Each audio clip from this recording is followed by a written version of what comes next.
네, 한 주간 잘 지내셨습니까? 저희 건강교회는 8월을 맞이하며 전교인 성경 읽기를 진행하고 있습니다. 마태복음 본문을 가지고 하루에 한 장씩 성경 읽기 하고 있는데 잘들 읽고 계시죠? 네, 잘 읽고 계실 것이라고 믿고 오늘 21장 차례인데 21장 말씀을 함께 나누고자 합니다. 먼저 오늘 본문의 배경이 되는 곳 성전입니다. 성전이 이스라엘에 있어서 어떤 의미를 가지고 있었습니까? 기억하실지 모르겠지만 지난 4월에 역대기 본문을 가지고 이스라엘에 있어서 성전이 왜 그렇게 중요했는지 말씀을 나눴던 적이 있습니다만 아마 기억나지 않을 것이라고 제가 굳게 믿고 있기 때문에 다시 한번 말씀을 드리고자 합니다. 이스라엘 백성이 출애굽기에서 홍해를 건너고 나서 하나님과 언약을 맺습니다. 하나님께서 이 이스라엘의 하나님이 되시고 이스라엘은 하나님의 선택받은 거룩한 백성이 되기로 하는 언약입니다. 그리고 하나님께서 성막을 세우게 하시고 그 성막 위에 하나님께서 임재하시기 시작하죠. 그리고 왕국 시대가 되면 이 성막이 이제 성전이 됩니다. 성전은 이 성막과 마찬가지로 하나님께서 임재하시는 곳이었습니다. 그리고 또 구약 예배의 정점이었고요. 또 이스라엘을 영적으로 하나로 모으는 구심점 역할을 했습니다. 이스라엘은 이 성전을 바라보며 이 성전을 통해서 내가 하나님으로부터 선택받은 민족이구나, 선택받은 백성이구나 하는 그런 정체성을 재확인했습니다.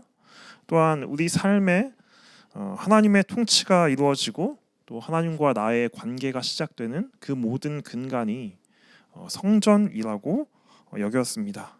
그러니까 이 성전은 단순한 건물이 아니고 하나님께 예배만 드리는 예배 처소도 아닌 것이죠. 하나님을 예배하는 것뿐만 아니라 더 나아가 나의 삶의 자리에서 하나님의 백성으로 어떻게 살아갈 것인가 그것을 생각하게 하는 곳이 바로 이 성전이었다는 것입니다. 그리고 또 덧붙여서 한 가지 더 말씀을 드린 적이 있습니다. 바로 성전이 그런 것이었기 때문에 이스라엘이 결국 멸망하지 않습니까? 나라가 망하고 성전이 무너졌을 때 그래서 이스라엘 백성들이 질문할 수밖에 없었습니다. 어떤 질문을 했냐면요.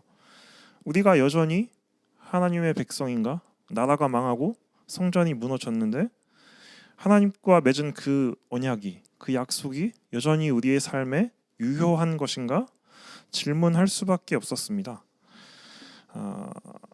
이런 질문을 할 수밖에 없었던 것은 그들의 삶에 성전이 굉장히 중요한 존재였기 때문입니다.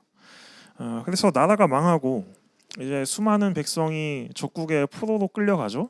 그리고 이들이 다시 귀환한 후에 가장 먼저 한 일이 무엇입니까? 손에 쥔 것이 아무것도 없는 와중에 조금씩 각자가 가진 것을 내어놓아 이전만큼 화려한 성전은 아니었을지라도 다시 성전을 재건합니다. 이 사람들이 왜 그렇게까지 했을까요? 손에 쥔 것이 아무것도 없는데 왜 조금씩 긁어 모아서 어떻게든 성전을 재건하려고 했을까요? 그것은 이 성전이 무너지고 또 우리의 삶이 무너지고 모든 상황과 또 모든 환경이 다 절망적인 그 순간에도 여전히 우리가 하나님의 백성이며 여전히 하나님의 약속이 우리 삶 가운데 유효하다고 믿음으로 고백하는 행위였습니다. 성전이 이런 의미였다는 것이죠. 조심스럽게 여러분께 질문하고 싶습니다. 여러분에게 성전은 어떤 의미입니까? 여러분의 삶에도 이 구약 포로기 성전을 재건하는 이 백성들의 고백과 동일한 고백이 또 성전의 이 의미가 새겨졌으면 좋겠습니다. 여기까지가 이제 성경에서 나타나는 이상적인 성전의 모습이죠. 이제 넘어가면요. 성전의 현실이 등장합니다. 오늘 본문입니다. 아까 본문을 함께 읽었는데 본문 12절에서 성전의 모습이 어떻습니까? 12절에서는 성전 안에 존재하는 여러 종류의 사람들이 등장을 합니다. 첫 번째는 성전 안에서 매매하는 사람들이 있습니다. 그리고 두 번째는 돈 바꿔주는 사람들이 있습니다. 그리고 세 번째는 비둘기 파는 사람들이 있었습니다. 이 사람들이 왜 성전 안에 이렇게 있었을까요? 그것은 유월절이 다가오고 있었기 때문입니다. 예수님께서 예루살렘에 입성하신 것은 이스라엘 민족 최대 명절인 유월절이 다가오고 있었기 때문입니다. 우리나라도 이제 명절이 되면 수많은 무리들이 이동하기 시작하지 않습니까? 지난주에 이제 명절 KTX 예매 공지가 나왔거든요. 그래서 그거를 보는데 굉장히 아찔하더라고요. 과연 올해는 해낼 수 있을 것인가? 과연 이 티켓을 내가 잡을 수 있을 것인가? 저뿐만 아니라 많은 사람들이 이 티켓을 쟁취하기 위해서 그 알람을 수십 개 맞춰놓고 엄청나게 연타하며 이제 예매 전쟁을 할 것이지 않습니까? 우리와 마찬가지로 이 이스라엘 역시 명절이 되면 많은 사람들이 이동을 시작했습니다. 근데 우리와 다른 점이 있다면 우리는 각자의 고향을 향해서 이동하지만 이스라엘은 한 곳을 향해서 이동했습니다. 그 한 곳이 어디였냐면요, 예루살렘 성전입니다. 이 사람들이 왜 예루살렘 성전을 향하였을까요? 성전에 가서 유월절 제사를 드리려고 성전으로 향했거든요. 근데 제사를 드리려면 무엇이 필요합니까? 이 당시 제사에는 제물이 필요했겠죠. 근데 상상해 보십시오. 전국의 이 수많은 인파가 다 동시에 이 성전으로 몰려가고 있습니다. 얼마나 많은 제물이 필요하겠습니까? 당연하게도 성전 주변에는 이 제물을 파는 상인들이 생겨나기 시작합니다. 그런데 이 제물만 있다고 되는 게 아니라 제사를 드리기 위해서는 이 제물에 조건이 붙습니다. 이 제물이 흠이 있어서도 안 되고 거룩한 것이어야 했습니다. 부정한 것이라면 이 제사가 무효가 됐습니다. 그런데 멀리서부터 이제 제물을 준비해 간다고 생각을 해 보십시오. 내 고향에서 내가 살던 곳에서 제물을 정성껏 준비해서 이제 이스라엘까지 열심히 이동해서 왔는데 딱 성전에 가서 제물을 드리려고 하는데 이거는 부정한 것이야 하고 안 받아주면 어떻게 되겠습니까? 그 모든 이동과 그 모든 정성이 다 헛수고가 되지 않습니까? 그래서 이제 이 사람들이 이제 행동 방식을 바꾸기 시작합니다. 제물을 멀리서부터 준비해서 가져오는 것이 아니라 이제 성전 앞에서 제물을 사는 것이죠. 자연스럽게 이제 성전 주변에는 제물로 쓰일 동물들을 파는 사람들이 많아지기 시작합니다. 초창기에는 이것이 성전 바깥 감람산에서 주로 시장이 열렸었습니다. 그런데 이게 점점 이제 성전 안으로 들어오기 시작하는 것이죠. 이 이동하는 동안 이 성전 바깥에서 성전 안으로 들어오는 동안에도 이것이 부정하다고 판단이 돼버리면 내가 제사를 드릴 수가 없으니까 그럼 아예 성전 안에서 사자. 성전 안에서 부정하지 않은 제물을 사서 바로 가서 제사를 드리면 문제가 없겠죠. 그런데 이 제물을 사기 위해서는 또 화폐가 필요하지 않습니까?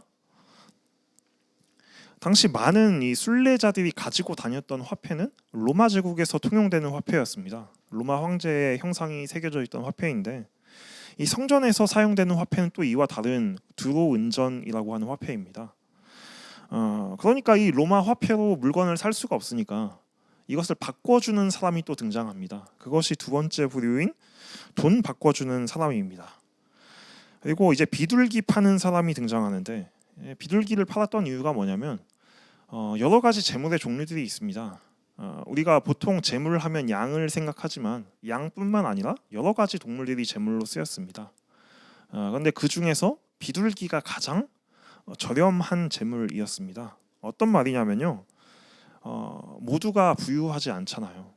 수없이 많은 가난한 자들이 제물을 드리고 제사를 드리기 위해서 몰려왔는데 이들의 수요를 채워주기 위해서 이제 비둘기 파는 사람이 또 이제 성전 안으로 들어온 것이죠. 성전에서 제물을 팔고 또 이 제물을 사고 이 행위 자체가 본질적으로 악한 행위는 아니었을 것입니다. 왜냐하면 순례자들, 하나님께 제사 드리고자 하는 이 사람들의 행동을 돕는 일이지 않습니까? 그런데 문제가 되는 것이 있죠. 이것이 전적으로 옳다고 할 수가 없는 것입니다. 문제가 되는 것이 뭐냐면요. 이 재물 장사를 통해서 누군가는 막대한 이익을 거두어 들였다는 것이죠. 그리고 그 무대가 바로 다른 곳이 아니라 성전이었다는 것입니다. 이 사람들이 어떻게 성전 안으로 들어와서 장사를 시작할 수 있었을까요? 이게 굉장히 오랜 관습 같지만 사실 예수님이 활동하시던 시기 바로 직전에 시작된 일입니다.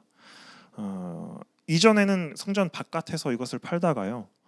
학자들이 이제 열심히 자료들을 취합해서 추론한 결과 AD 30년경에 이 대제사장 가야바와 산헤드린 공의회의 허락을 받아서 이 사람들이 성전 안으로 들어와서 장사를 시작했다고 추정하고 있습니다.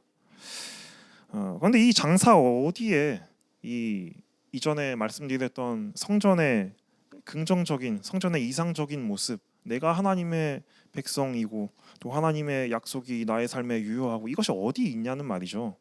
그냥 누군가는 와서 물건을 팔고 그것으로 나의 배를 불리고 하는 것입니다. 이 장소가 성전이라는 것이 가장 문제인 것이죠. 하나님께 온전히 드려져야 할 이 제사를 인질 삼아서 이 하나님의 집이자 거룩한 예배 처소이자 또 그들의 하나님의 백성이라는 정체성을 확인하는 이 공간, 이 성전에서 누군가의 물질적인 욕심을 채우는 일들이 벌어지고 있었다는 것입니다. 예배적인 본질에서 벗어났고 또 성전의 본질에서 벗어났기 때문에 이것이 잘못되었다는 것이죠. 근데 이것이 가장 문제인 것은 종교 지도자들이 이것을 승인했다는 것이고 또 오늘 본문 뒤에 보면 종교 지도자들이 또 등장하는데 누구도 이것을 문제 삼지 않았다는 것입니다. 이 모습을 보고 예수님께서 분노하시죠. 분노하시고 이제 예수님께서 어떻게 행동하십니까? 12절에서는요. 이 매매하는 자들을 내쫓으셨다고 돼 있고요. 또 돈 바꾸는 자들의 상과 비둘기 파는 사람들의 의자를 엎으셨다라고 기록합니다. 그리고 13절이 되면 이제 예수님께서 말씀하시죠. 이 말씀이 이제 예수님께서 성전의 본질이 무엇인가 말씀하시는 것입니다. 네, 한 장 넘겨주시죠. 성전의 본질이 무엇일까요? 성전이 어떤 곳이어야 할까요? 13절에서 우리 13절 말씀 한번 같이 읽어볼까요? 13절 한번 띄워주시겠습니까? 같이 한번 읽어보겠습니다. 그들에게 이르시되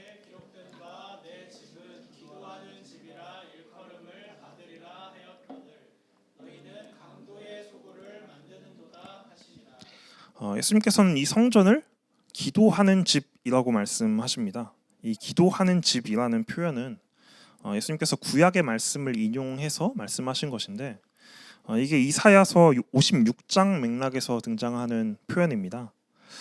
이 말씀 역시 우리가 같이 읽어봤으면 좋겠습니다. 이사야서 56장 4절부터 7절까지의 말씀입니다. 한번 띄워주시죠. 4절인데 우리 같이 한번 읽어볼까요?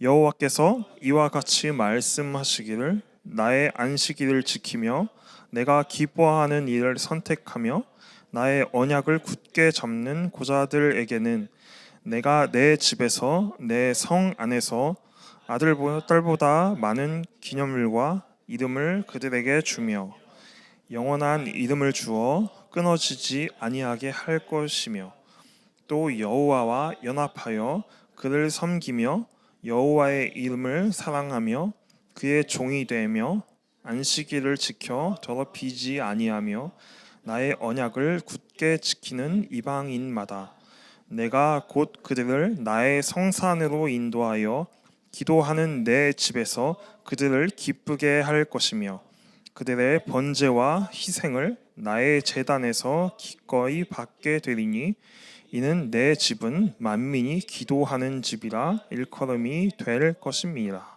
아멘. 이 말씀은 두 종류의 사람들을 향하여서 선포되고 있는 말씀입니다.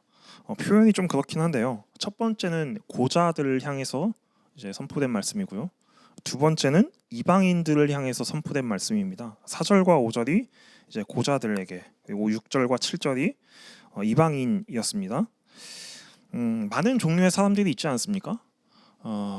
어떤 부류의 사람들을 칭할 때 훨씬 더 많은 종류가 있었을 텐데 굳이 이 잘 쓰이지 않는 이 고자들이라는 이 약간 말씀드리기 민망한 이 부류와 그리고 이방인들을 콕 집어서 말씀하신 이유는요. 이 사람들이 율법적으로 이제 공동체에서 배제된 사람들이었기 때문입니다. 고자들은 이제 생명을 낳을 수가 없지 않습니까? 그래서 이 사람들이 부정하다고 여겨졌었습니다. 그래서 성전에 나아갈 수 없는 존재들이었고요. 이방인은 아예 이 혈통적으로 이스라엘 민족과 다른 사람들이잖아요. 그래서 하나님과 이스라엘이 맺었던 그 언약에서 배제된 사람들이라고 이제 생각이 됐었습니다. 그러니까 이 사람들이 하나님과 맺은 언약, 또 하나님께 드리는 제사 이런 것들로부터 다 배제되었고 소외되었던 사람들이라는 것입니다.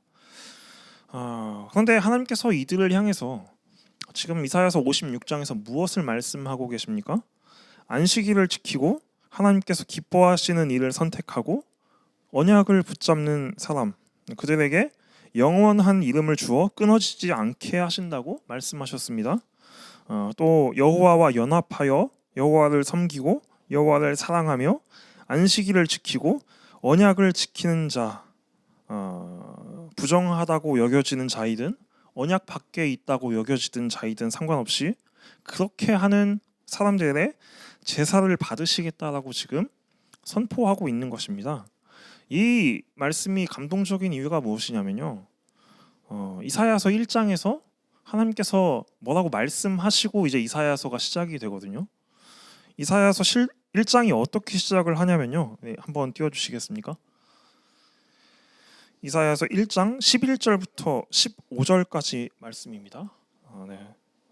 이것은 저와 여러분들이 한 절씩 한번 교독해 보겠습니다. 제가 먼저 읽겠습니다. 네.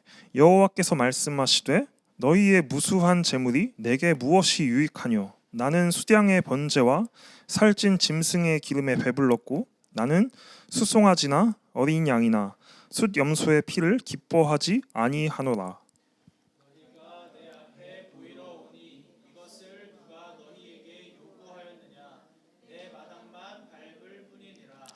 헛된 재물을 다시 가져오지 말라. 분향은 내가 가증히 여기는 바요.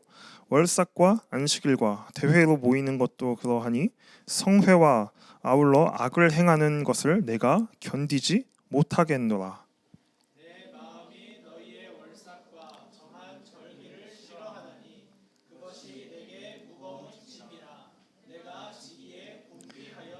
함께 읽겠습니다. 너희가 손을 펼 때에 내가 내 눈을 너희에게서 가리고 너희가 많이 기도할지라도 내가 듣지 아니하리니 이는 너희의 손에 피가 가득함이라. 아멘. 네, 이사야서가 이렇게 시작합니다. 어마어마한 말씀이죠. 너희가 무엇을 하든 너희가 제사를 드리든 뭐 헌물을 하든 기도를 하든 그 무엇 하나 받지 않으시겠다고 선언하시는 것입니다. 의미 없이 습관적으로 드려지는 예배, 또 삶의 모습과 성전에서의 모습이 다른 외식, 또 본질을 잃어버린 그런 사람들이 마당만 밟고 가는 행위, 그 모든 것들을 하나님께서 기뻐하시지도 않고 또 받으시지도 않겠다라고 선포하는 것이죠. 그런데 오늘 아까 방금 우리가 읽었던 이사야서 56장에서는 하나님께서 뭐라고 말씀하십니까? 너희의 제사를 내가 받을 것이다 라고 말씀하시죠. 심지어 그것이 선택받은 민족이 아니라 공동체로부터 배제되어 있던 사람들, 고자들이나 이방인이나 누구라 할지라도 하나님을 섬기고 하나님의 이름을 기뻐하며 하나님과의 약속을 굳게 잡고자 하는 그런 자들의 제사, 그런 자들의 예배를 하나님께서 기꺼이 받으실 뿐만 아니라 이 하나님의 집 성전에서 도리어 하나님께서 너희에게 기쁨을 주시겠다라고 약속하시는 것입니다. 그리고 그것이 이루어지는 것이 오늘 우리가 읽었던 본문의 14절입니다. 14절 한번 띄워주시겠습니까? 네, 함께 읽겠습니다. 맹인과 저는 자들이 성전에서 예수께 나아오매 고쳐주시니. 네, 여기도 이제 두 종류의 사람이 등장하죠. 첫 번째 맹인이고요. 두 번째는 저는 자들입니다. 우리가 복음서를 읽다 보면 이런 사람들을 너무 많이 만나죠. 맹인이 너무 많고 또 다리 저는 자가 너무나 많습니다. 그 사람들이 예수님께 고침 받은 이야기가 우리에게 새로운 이야기가 아닙니다. 너무나 많은 이야기지만 이 이야기가 특별한 이유는요. 맹인과 저는 자들, 이 사람들이 어떻게 취급받았던 사람입니까? 소외된 자들이었고 완전하지 못한 자들로 취급받았던 사람들입니다. 이 사람들 역시 앞서 말씀드린 고자들이나 이방인들처럼 성전에 나아가기 어려운 사람들이었고요.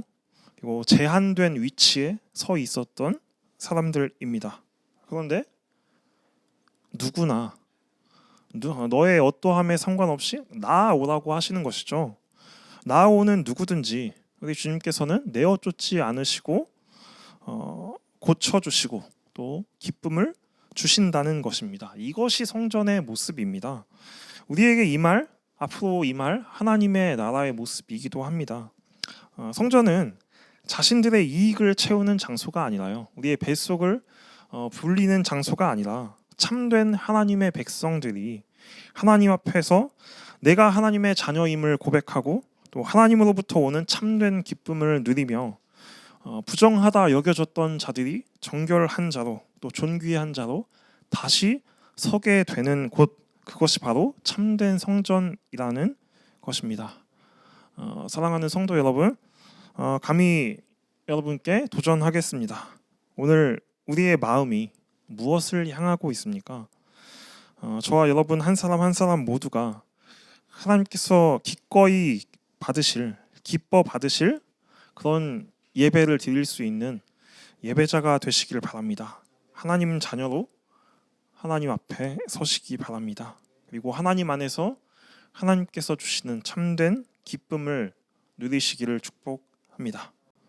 네, 넘겨주시죠. 네, 맞습니다. 네, 오늘 이제 말씀에서 등장한 여러 종류의 사람들이 있습니다. 고자, 이방인, 맹인, 전은자 이런 사람들입니다. 이 사람들의 공통점이 무엇입니까? 부정하다고 취급되어 이제 공동체로부터 배제되었던 사람들입니다. 하나님의 약속 밖에 있다고 여겨졌던 사람들입니다. 우리 8월 한 달 동안 마태복음 본문을 계속해서 읽어왔는데 마태복음을 읽다 보면 이런 부류에 있는 사람들, 하나님의 약속으로부터 멀리 있는 것 같은 그런 사람들의 정점에 있는 인물들이 또 있죠. 이 고자와 이방인과 맹인과 전은자 말고도 여러 종류의 사람들이 있습니다. 그런데 이런 부류에서 진짜 요즘 많이 하는 말로 진짜 끝판왕급의 사람들이 있습니다. 공동체로부터의 배제뿐만 아니라 아예 상종조차 하지 않는 진짜 최악의 인간의 대명사, 도저히 용서받을 수 없는 그런 자들로 여겨지는 인물들이 있습니다. 누구입니까? 제목에 나와 있지만 세리와 창녀입니다. 마태복음에도 여러 차례에 걸쳐서 이 세리와 창녀들에 대한 언급들이 등장합니다. 오늘 우리가 읽은 본문 21장에도 이제 이 세리와 창녀에 대한 언급이 등장하는데요. 오늘 본문 뒤에 예수님께서 이 종교 지도자들과 언쟁하시면서 이 세리와 창녀도 너희들보다 먼저 천국에 들어갈 것이라고 이들을 비교하여 말씀하셨습니다. 이 사람들이 최악인 것 같은데 근데 이 사람들보다 너네가 더 최악이야라고 말씀하신 거죠. 물론 예수님이 이 사람들 세리와 창녀를 정말 최악이라고 생각하진 않으셨습니다. 예수님은 기꺼이 그들의 친구가 되어주신 분입니다. 오해하지는 않았으면 좋겠습니다.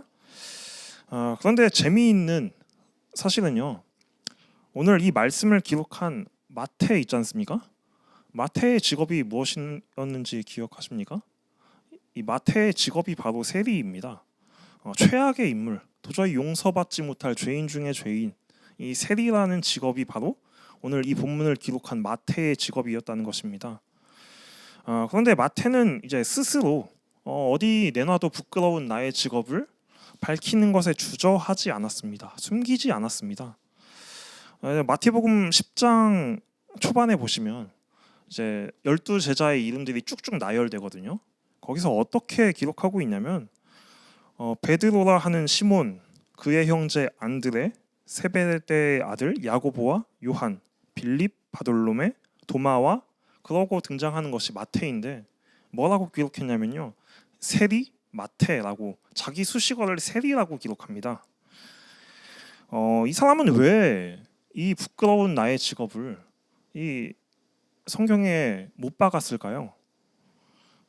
자신의 치부인데 나의 부끄러운 이 직업인데 왜 이것을 굳이 언급했을까요? 언급 안 해도 되잖아요. 12제자의 이름만 쓰면 되는데 굳이 나의 직업을 쓴 이유. 지난주에 이제 백요한 목사님이 아주 좋은 이야기를 해주셨죠.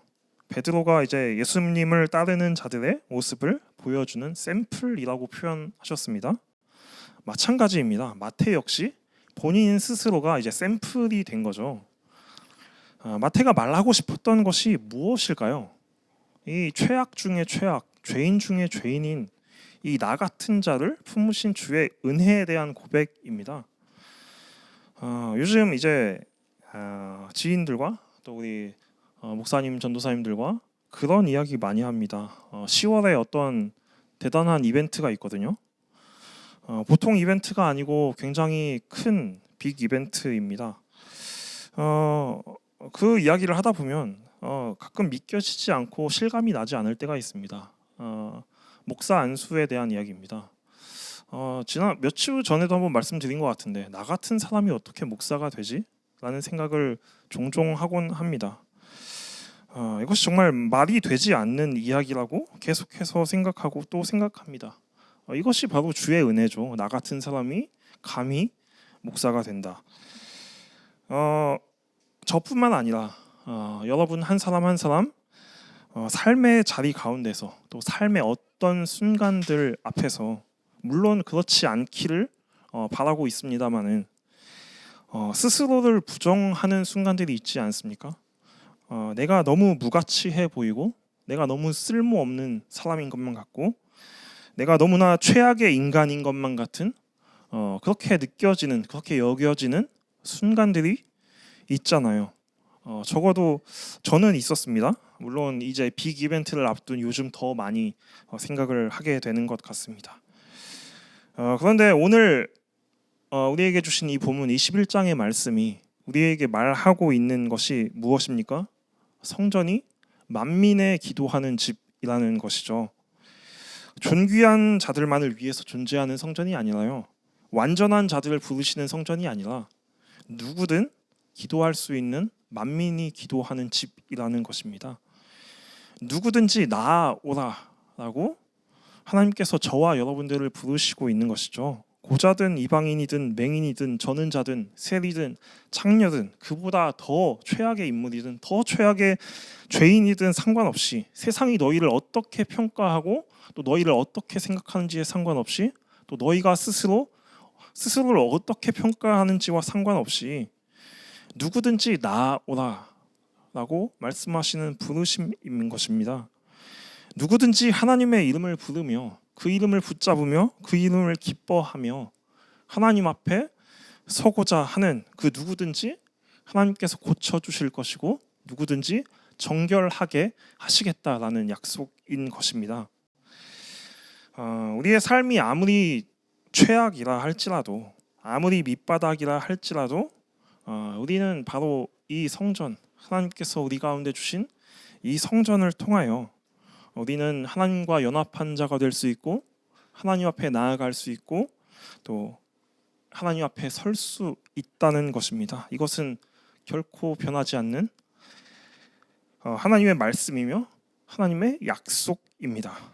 그 누구도 그 무엇도 이 진리를 이 약속을 우리들로부터 빼앗을 수가 없는 것이죠.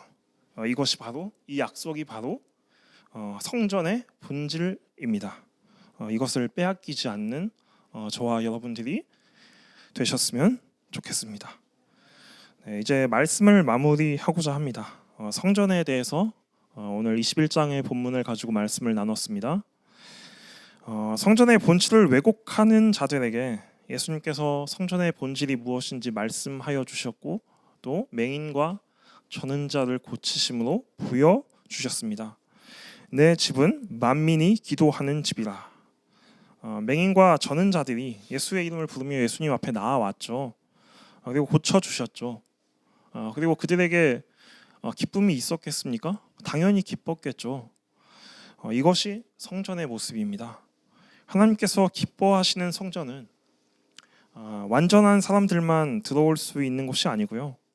의로운 사람들만 설 수 있는 곳도 아닙니다. 부정하다고 말했던 사람들, 부족하다고 말했던 사람들, 하나님께 가까이 갈 자격이 없다고, 하나님 앞에 설 자격이 없다고 말했던 그 모든 사람들이 설 수 있는 곳이 바로 성전입니다. 우리 모두가 하나님 앞에 나아갈 수 있습니다. 저는 오늘 이 말씀이 우리에게 꼭 필요한 말씀이라고 생각합니다. 주의 이름을 붙잡으며 하나님께 나아가는 자들, 그러한 하나님의 백성을 하나님께서 회복시키시고 또 온전케 하십니다.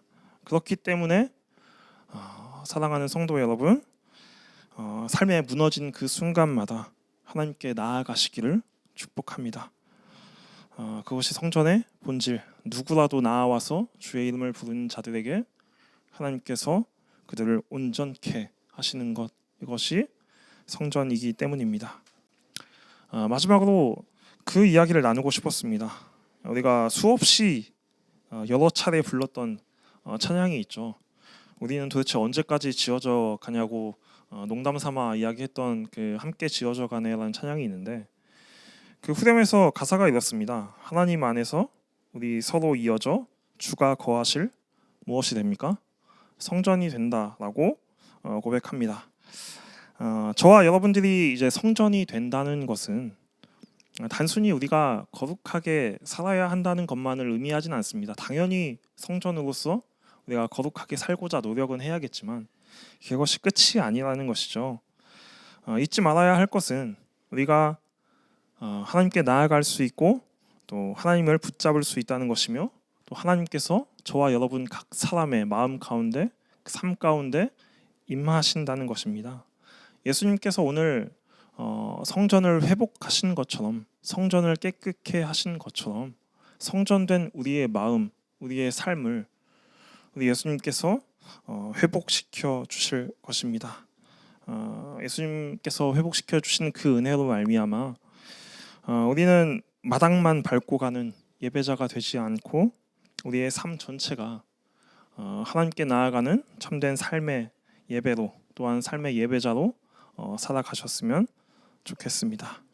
사랑하는 성도 여러분, 오늘 삶의 자리 가운데서 하나님의 이름을 부르시기 바랍니다. 하나님께 나아가시기 바랍니다. 우리 삶 가운데 오늘 우리에게 주신 이 성전의 본질이 변질되지 않고 더럽혀지지 않고 또 왜곡되지 않기를 바랍니다. 이제 한 주가 또 시작되는데, 다가올 한 주 동안 여러분들 삶의 자리 가운데서 거룩한 성전으로 살아가시기를 축복합니다.